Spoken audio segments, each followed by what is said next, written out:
Hello and नमस्ते, स्वागत छ हजुरलाई आइटी एजुकेसन नेपालमा।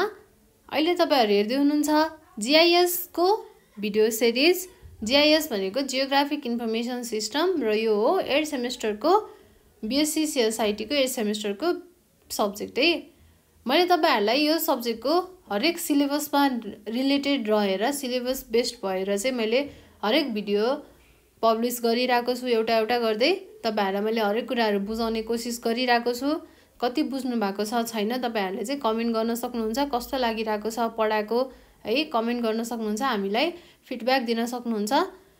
र मैले तपाईहरुलाई लास्ट भिडियोमा रास्टर र भेक्टर डेटाको चाहिँ डिसएडभान्टेज एडभान्टेजका कुराहरु पढाएँ। रास्टर डेटा भनेको के हो, भेक्टर डेटा भनेको के हो हैन, त्यसमा चाहिँ के एडभान्टेजहरु छ, रास्टर डेटा युज गर्यो भने के हुन्छ एडभान्टेज, अनि डिसएडभान्टेज के हुन्छ, र त्यसको साथसाथै भेक्टर डेटा युज गर्यो भने के एडभान्टेज हुन्छ र के डिसएडभान्टेज हुन्छ। यी कुराहरु चाहिँ हामीले लास्ट भिडियोमा पढिसक्यौं। अब यो भिडियोमा चाहिँ म तपाईहरुलाई यसको डिफरेन्स बिट्विन म तपाईहरुलाई टी फर्मेटमा नै लेखेर म बुझाउँछु है त।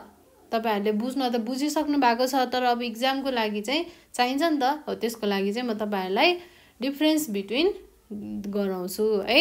ल अब हामी सिधै टपिकतिर जाउँ। तपाईहरु हेर्दै हुनुहुन्छ आइटी एजुकेसन नेपाल र म हो आशिका खनाल। ल अब फर्स्टमा छ रास्टर डेटा अनि अर्को छ भेक्टर डेटा। अब यो दुईटा बीचको हामी के हेर्छौं, डिफरेन्स बिट्विन हेर्छौं।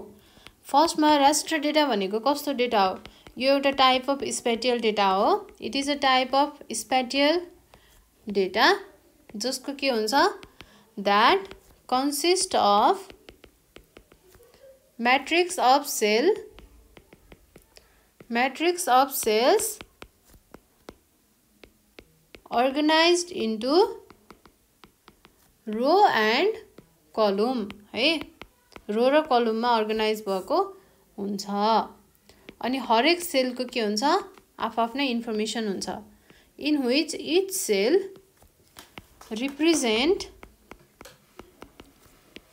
स्पेसिफिक इन्फर्मेसन है। आफ्नो सेलको के हुन्छ, आफ्नै इन्फर्मेसनहरु हुन्छ। यो चाहिँ के भयो त, रास्टर डेटा। अब भेक्टर डेटा भनेको के हो, यो पनि टाइप अफ स्पेटियल डेटा हो। It is a type of spatial data that are used for storing data that has discrete boundaries। जसको चाहिँ के हुन्छ, डिस्क्रिट बाउन्ड्रिज छ है। के छैन, यो कन्टिन्युअस छैन, यो के हो त डिस्क्रिट डेटा हो के, डिस्क्रिट बाउन्ड्रिज छ। अब यो नभनेर चाहिँ तपाईहरुले के पनि भन्न सक्नुहुन्छ, भेक्टरलाई that are usually represent feature like road, river, housing by using point, line, polygon भनेर नि भन्न सक्नुहुन्छ है। जे भने पनि के हो त सेम हो। अब अर्को कुरा हामीले के बुझिसक्यौं, यो चाहिँ के रहेछ, कन्टिन्युअस डेटा रहेछ रास्टर डेटा भने। भेक्टर डेटा के रहेछ, डिस्क्रिट डेटा रहेछ है। ल दुईटा पोइन्ट सक्यो, एकदम सिम्पल छ है, दुईटा पोइन्ट सक्यो।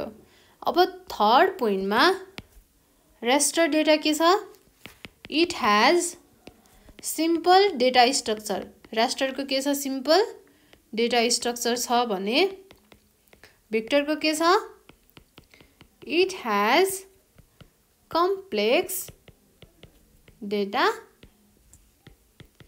स्ट्रक्चर। यसको चाहिँ डेटा स्ट्रक्चर के छ त, कम्प्लेक्स छ as comparative to raster data. तीनटा भयो। अब अर्को 4 नम्बरमा के होला त, यसको डिफरेन्स बिट्विन 4 नम्बरमा।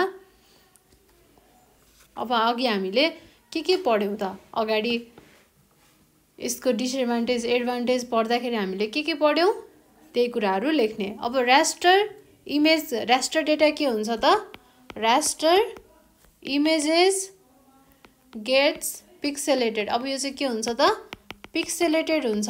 हामीले यदि यसलाई धेरै जुम गर्यौं भने यो के हुन्छ त, पिक्सेलेटेड हुन्छ। यो के भयो त, रास्टर डेटाको डिसएडभान्टेज हो हैन। Pixelated if too tight zoom applied. यदि हामीले एकदमै धेरै जुम गर्यौं भने चाहिँ यो के हुन्छ पिक्सेलेटेड हुन्छ। ल अब अर्को छ भेक्टर डेटा चाहिँ के हुन्छ त कहिले पनि त्यसरी पिक्सेलेटेड हुँदैन। भेक्टर इमेजेस चाहिँ जहिले पनि के हुन्छ vector images does not get pixelated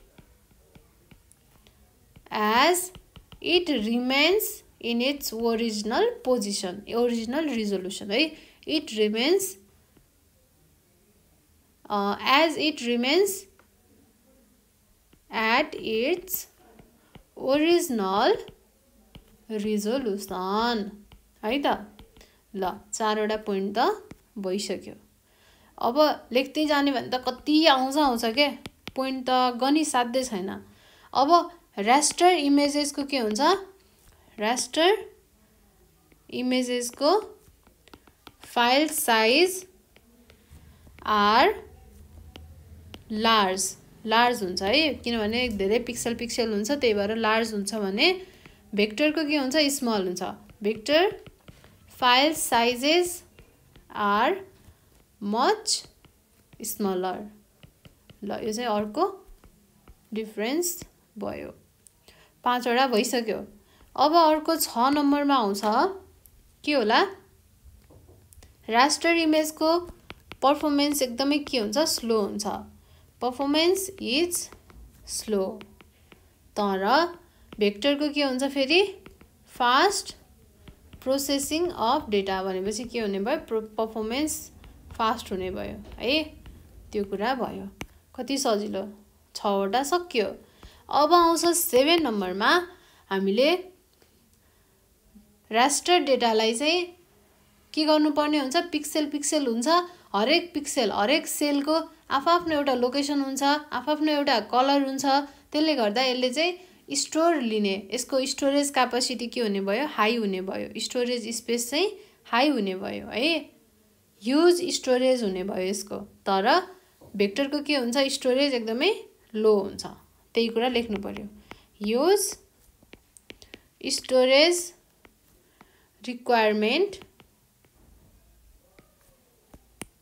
even for storing small data.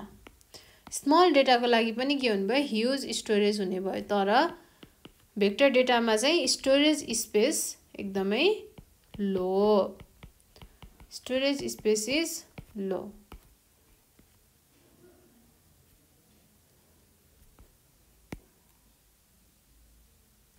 है। अब नेक्स्टमा के हुन सक्छ हामीले के को कुराहरू गर्यौं पिक्सेलेटेड हुने नहुने कुरा गर्यौं हैन। अब अर्को कुरा भनेको के हो रास्टर डेटा चाहिँ लेस एक्सपेन्सिभ हुन्छ भेक्टर डेटा भन्दा, किनभने भेक्टर डेटामा कम्प्लेक्स सफ्टवेयर हार्डवेयरहरू युज हुन्छ। त्यसले गर्दा टेक्नोलोजी एक्सपेन्सिभ हुन्छ। तर रास्टरको टेक्नोलोजी के हुन्छ एकदमै चिप हुन्छ। Technology is cheap. अब यतापट्टि के हुने भयो टेक्नोलोजी इज एक्सपेन्सिभ। ल 8वटा पोइन्ट त सकिएछ। अब 9 पोइन्टमा हामीले के लेख्न सक्छौं जति सोच्दै गयो त्यति आउँछ के। अब 9 पोइन्टमा के हुन सक्छ यो हामीले यसलाई चाहिँ के गर्न सकिन्छ डिस्क्राइब गर्न सकिन्छ। भेक्टर डेटालाई हामीले डिस्क्राइब गर्न सकिन्छ भने रास्टर डेटालाई चाहिँ रास्टर डेटा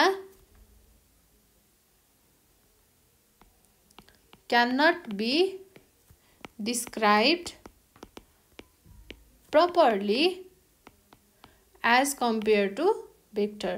अब भेक्टरमा चाहिँ के हुन्छ it can be easily described तर by using powerful machine। by using powerful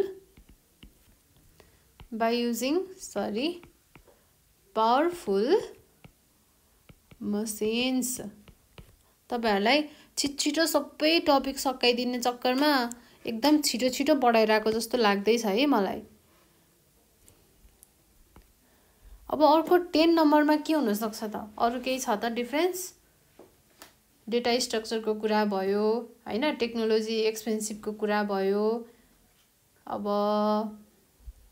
अरु के हुन सक्छ? अर्को एउटा 10 नम्बरमा के छ त भन्दा हामीले भेक्टर डेटालाई इन्लार्ज गर्यौं भने, जुम गरेर एकदम हेर्यौं भने के गर्न सकिन्छ? मिस्टेक मजाले भिजिबल हुन्छ है, मिस्टेक देख्न सकिन्छ। तर त्यो चाहिँ रास्टर डेटामा त्यस्तो हुँदैन। भनेपछि small mistakes are not visible properly when in large images. ल तर के हुन्छ? भेक्टरमा चाहिँ स्मल मिस्टेक्स पनि के हुन्छ? भिजिबल हुन्छ। Small mistakes are also visible when in large images to an extent. ल यो चाहिँ के भयो त? 10 नम्बर 10 वटा भयो। 10 वटा त भइसक्यो। हेर्नुस् है डिफरेन्स बिट्विन। अब हामीले के गर्ने? एउटा डिफरेन्स बिट्विन एउटामा पिक्चर बनाउने, अर्कोको पनि के गर्ने? पिक्चर बनाउने। रास्टरमा यस्तो हुन्छ, पिक्सेल हुन्छ, त्यही कुरा बनाउने है त।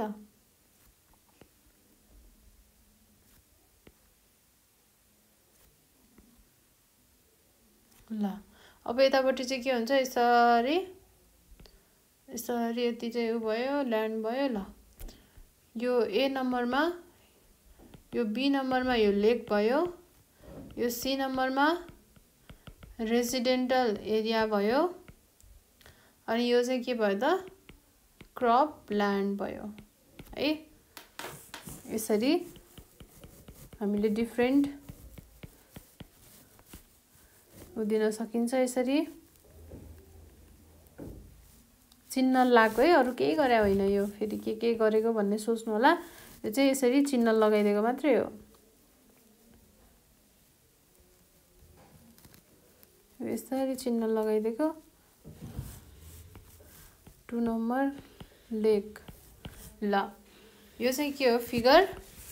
त्यो फिगर हो रास्टर डेटाको, रास्टर इमेजको अथवा रास्टर डेटा चाहिँ भने पनि भयो। अब यो चाहिँ के हो त? भेक्टर डेटाको भयो है। रास्टर डेटा र भेक्टर डेटा।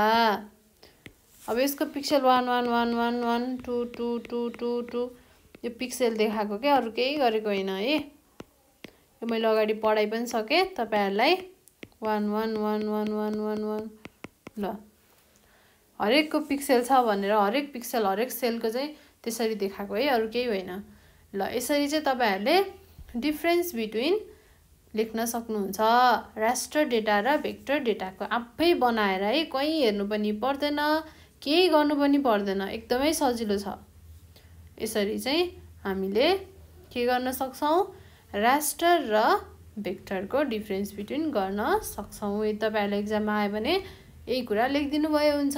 ल यसलाई चाहिँ पज गरेर स्क्रिनशट गर्दा पनि भयो, कपीमा सार्दा पनि भयो, जे गरेर पढे पनि भयो। तर एक्जाममा लेखेर चाहिँ आउनु पर्यो है। मैले यति दुःख गरेर भिडियो बनाउने, तर तपाईहरु चाहिँ एक्जाममा क्वेशन छोडेर अनि आउनु भयो भने त फेरि मजा आउँदैन है त। ल अब म अर्को भिडियोमा अर्को टपिक लिएर आउने छु। त्यतिन्जेलसम्मको लागि म आशिका खनाल हजुरहरु सम्पूर्णबाट बिदा हुन चाहन्छु। धन्यवाद।